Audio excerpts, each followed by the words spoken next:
মৃত্যু জীবনের হয়তো সবচেয়ে নিশ্চিত ঘটনা, কিন্তু তারপরেও সবচেয়ে রহস্যময়। আচ্ছা, মৃত্যুর পর ঠিক কি হয়? আমাদের আত্মা কোথায় যায়, কি অভিজ্ঞতা হয়? বিশেষ করে পবিত্র কুরআন এই যে অনন্ত যাত্রা, এই বিষয়ে কি বলে? আজকের আলোচনায় আমরা এই গভীর বিষয়টাই একটু বোঝার চেষ্টা করব কুরআনের আলোকে, মানে আমাদের হাতে যে তথ্য আছে তার ভিত্তিতে। হ্যাঁ, সেটা ঠিক। আমাদের লক্ষ্য কিন্তু কোনো বিশেষ মতবাদ চাপিয়ে দেওয়া না, বরং কুরআন মৃত্যুর পরে জীবন, আত্মার বিভিন্ন পর্যায় নিয়ে যে ধারণাগুলো দেয় সেগুলো সহজভাবে তুলে ধরা। একদম, এটা মূলত উৎসের একটা বিশ্লেষণ, তাই তো? হ্যাঁ, ঠিক তাই। দারুণ। তাহলে প্রথমেই ভাবি, মৃত্যু কি আসলেই সব শেষ করে দেয়, নাকি এটা একটা নতুন অধ্যায়ের শুরু?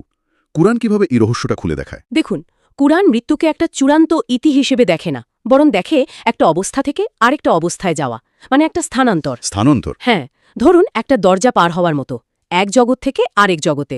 সুতরাং এটা অবশ্যই একটা নতুন যাত্রার শুরু। আচ্ছা, তো এই যাত্রাটা শুরু হয় কিভাবে? মানে কোরআন অনুযায়ী ঠিক কোন সময় আর কিভাবে আত্মা শরীর থেকে আলাদা হয়? প্রক্রিয়াটা কেমন? কোরআন আমাদের বলে যে প্রত্যেক জীবনের জন্য মৃত্যুর একটা নির্দিষ্ট সময়, মানে আজল, ঠিক করা আছে। যখন সেই সময়টা আসে তখন আল্লাহর হুকুমে মালাক উল মৌত, মানে মৃত্যুর ফেরেশতা আসেন। মৃত্যুর ফেরেশতা? হ্যাঁ, তিনি আত্মা গ্রহণ করেন। যেমন ধরুন সূরা আস-সাজদাতে বলা হয়েছে, বলো তোমাদের প্রাণ হরণ করবে মৃত্যুর ফেরেশতা, যাকে তোমাদের জন্য নিযুক্ত করা হয়েছে। আচ্ছা। অতঃপর তোমরা তোমাদের প্রতিপালকের কাছেই ফিরে যাবে।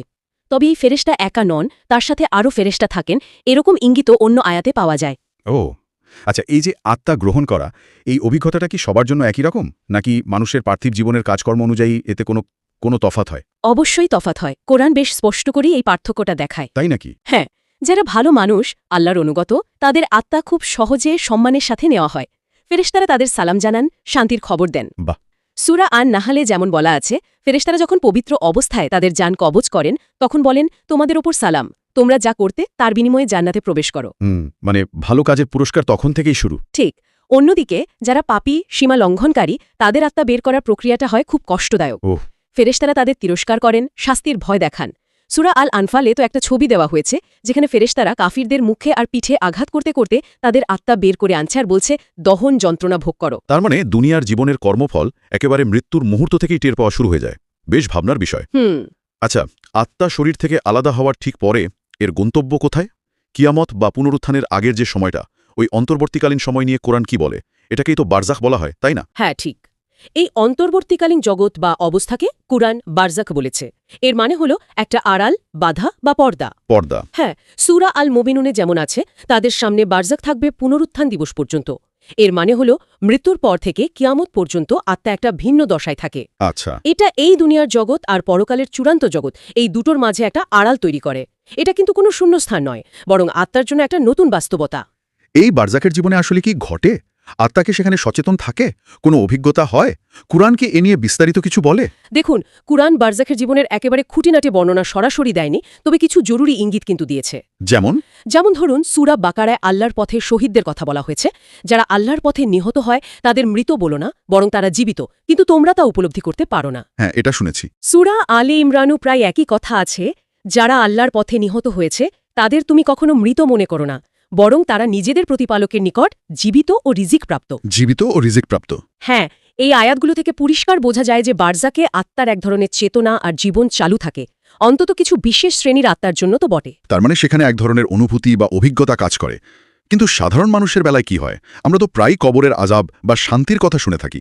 এগুলোর ভিত্তি কি কোরআনে আছে? দেখুন, কবরের ভেতরের একেবারে নির্দিষ্ট ঘটনা, যেমন মুনকার নাকির ফেরেশতাদের প্রশ্নোত্তরের বিস্তারিত বিবরণ, এগুলো মূলত হাদিস শরীফে বেশি এসেছে। ও আচ্ছা। সেখানে বলা হয় তারা মৃত ব্যক্তিকে তার রব, দিন, নবী সম্পর্কে প্রশ্ন করেন। কিন্তু কোরআনও বারজাকের জীবনে ভালো বা মন্দ অভিজ্ঞতার ইঙ্গিত দেয়। তাই? কিভাবে? যেমন ফেরাউন আর তার লোকদের ব্যাপারে সূরা গাফিরে বলা হয়েছে, তাদের সকাল সন্ধ্যা আগুনের সামনে পেশ করা হয়। আগুনের সামনে? এবং যেদিন কিয়ামত হবে সেদিন বলা হবে, ফেরাউনের অনুসারীদের কঠিনতম শাস্তিতে প্রবেশ করাও। খেয়াল করুন, এটা কিয়ামতের আগের শাস্তির কথা বলছে।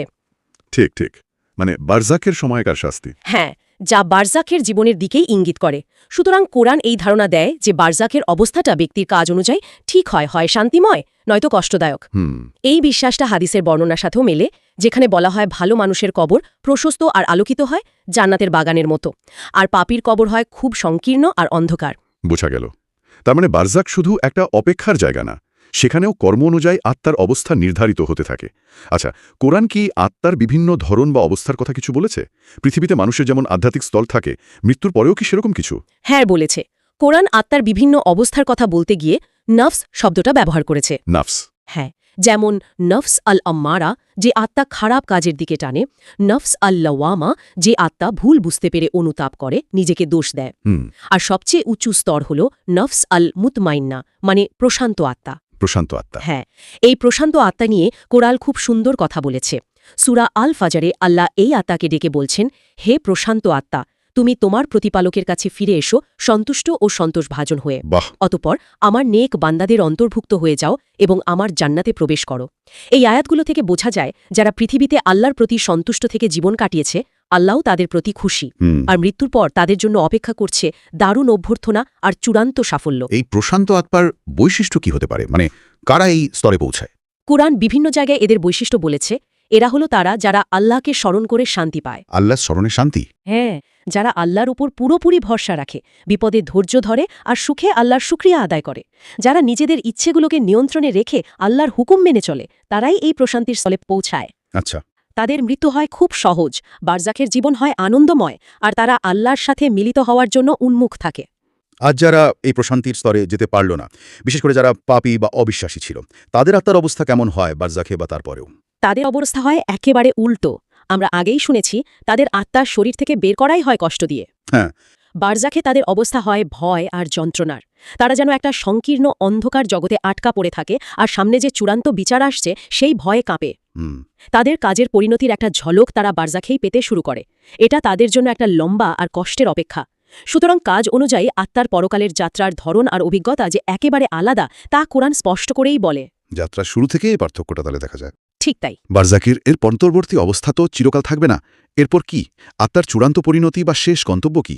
কোরআন কিয়ামত বা পুনরুত্থান দিবস সম্পর্কে কি বলে? বারজাকির জীবনে শেষ হবে কিয়ামতের মাধ্যমে। কোরআন একে ইয়মুল কিয়ামা মানে পুনরুত্থান দিবস, বা আস-সাআ মানে মহাকাল বা সেই শেষ মুহূর্ত, এরকম নামে ডেকেছে। কিয়ামত? হ্যাঁ, এটা একটা বিশাল মহাজাগতিক ঘটনা হবে। যখন আল্লাহর হুকুমে সিংগায় ফুঁক দেওয়া হবে, তখন সব মৃত মানুষ, একেবারে প্রথম মানুষ থেকে শুরু করে শেষ জন পর্যন্ত, সবাই কবর থেকে জীবিত হয়ে উঠবে। সবাই। আর তাদের রবের দিকে দৌড়ে যাবে, সূরা ইয়াসিনে যেমন আছে। আর সিংগায় ফুঁক দেওয়া হবে, তখনই তারা কবর থেকে তাদের প্রতিপালকের দিকে ছুটে চলবে। ভাবা যায়? সেদিন পৃথিবী আজকের মতো থাকবে না। আকাশ, পাহাড় সব কিছুর বিশাল পরিবর্তন ঘটবে। সব আত্মা এক বিশাল ময়দানে জমা হবে। এই জমা হওয়ার পর কি হবে? সেই চূড়ান্ত হিসাব নিকাশ বা বিচারের প্রক্রিয়াটা কেমন? এখানে আত্মার যাত্রার সবচেয়ে গুরুত্বপূর্ণ পর্ব।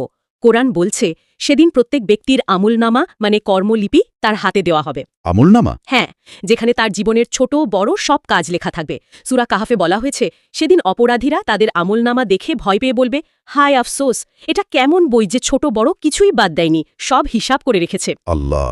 যাদের ডান হাতে আমলনামা দেওয়া হবে তারা সফল, তাদের হিসাব হবে সহজ, আর তারা খুশি মনে আপনজনদের কাছে ফিরবে। আর যাদের বাম হাতে বা পিঠের পেছন দিক থেকে আমলনামা দেওয়া হবে, তারা ব্যর্থ, তারা ধ্বংস চাইবে আর কঠিন শাস্তির মুখোমুখি হবে।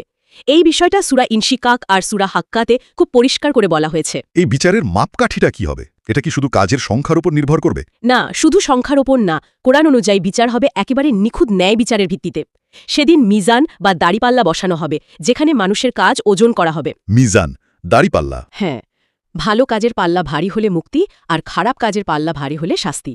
তবে এখানে শুধু কাজের পরিমাণ না, কাজের পেছনে নিয়ত বা উদ্দেশ্য, আন্তরিকতা বা ইখলাস, এগুলোরও গুরুত্ব থাকবে। ও আচ্ছা, মানে শুধু কাজটা নয়, কেন করেছি সেটাও গুরুত্বপূর্ণ। ঠিক। আল্লাহ কারো ওপর এক বিন্দুও জুলুম করবেন না। প্রত্যেকে তার কাজ অনুযায়ী ফল পাবে। এই চূড়ান্ত বিচারের পরেই ঠিক হবে আত্মার অনন্তকালের ঠিকানা, হয় জান্নাত মানে অনন্ত সুখের বাগান, না হয় জাহান্নাম মানে কঠিন শাস্তির জায়গা। এটাই আত্মার লম্বা যাত্রার ফাইনাল ডেস্টিনেশন। এই যে পুরো যাত্রাটা আমরা আলোচনা করলাম, মৃত্যুর মুহূর্ত থেকে শুরু করে বারজাক, পুনরুত্থান, শেষ বিচার, এই সবকিছুর আলোকে কোরআনের মূল বার্তাটা কি বলে মনে হয় আপনার? এই ধারণাগুলো আজকের দিনে একজন মানুষের জীবনে কিভাবে প্রাসঙ্গিক হতে পারে? আমার মনে হয় কয়েকটা মৌলিক বিষয় এখানে খুব স্পষ্টভাবে উঠে আসে। প্রথমত, জীবনের ধারাবাহিকতা, মানে আত্মা অমর। মৃত্যু মানে সব শেষ হয়ে যাওয়া নয়, বরং একটা নতুন আর অনন্ত জীবনের দরজা খুলে যাওয়া। দ্বিতীয়ত, কর্মফল আর জবাবদিহিতা।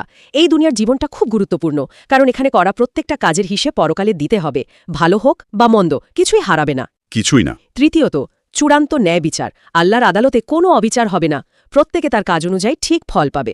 এই বিশ্বাসগুলো মানুষের মধ্যে একটা দায়িত্ববোধ তৈরি করে। হ্যাঁ, তা তো বটেই।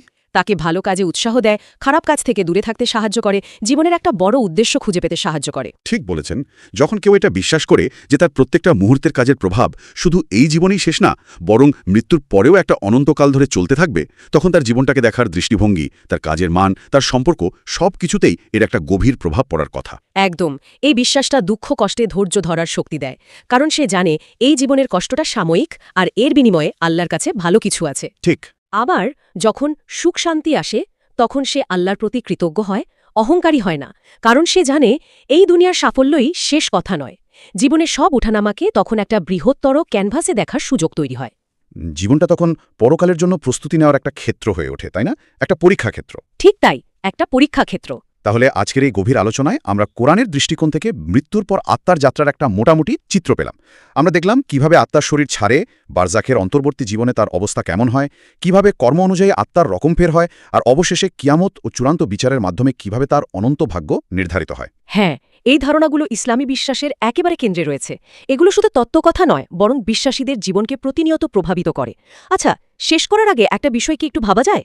বলুন। এই যে কোরআনে আত্মার এই অবসম্ভাবী আর দীর্ঘযাত্রার কথা বলা হলো, যেখানে প্রত্যেকটা কাজের এতটা গুরুত্ব, এই ব্যাপারটা নিয়ে যদি আমরা গভীরভাবে চিন্তা করি, তাহলে আমাদের এই বর্তমান জীবনের প্রত্যেকটা পছন্দ, প্রত্যেকটা সম্পর্ক, প্রত্যেকটা মুহূর্তের গুরুত্ব কি অনেক বেশি অর্থবহ হয়ে ওঠে না? খুবই গুরুত্বপূর্ণ একটা প্রশ্ন তুললেন, এবং এর সাথে এটাও হয়তো ভাবা যায় যে আত্মার এই অনন্ত যাত্রার ধারণাটা আমাদের এই দুনিয়ার জীবনের সাফল্য, ব্যর্থতা, পাওয়া না পাওয়াকে সম্পূর্ণ অন্য একটা আলোতে দেখার সুযোগ করে দেয় কিনা। অবশ্যই। হয়তো এই প্রশ্নগুলোই আমাদের নিজেদের ভেতরে আরও গভীর অনুসন্ধানে উৎসাহিত করবে। নিশ্চয়ই। আর এই অনুসন্ধানেই হয়তো আমাদের উপলব্ধিকে আরও অনেক বেশি সমৃদ্ধ করবে।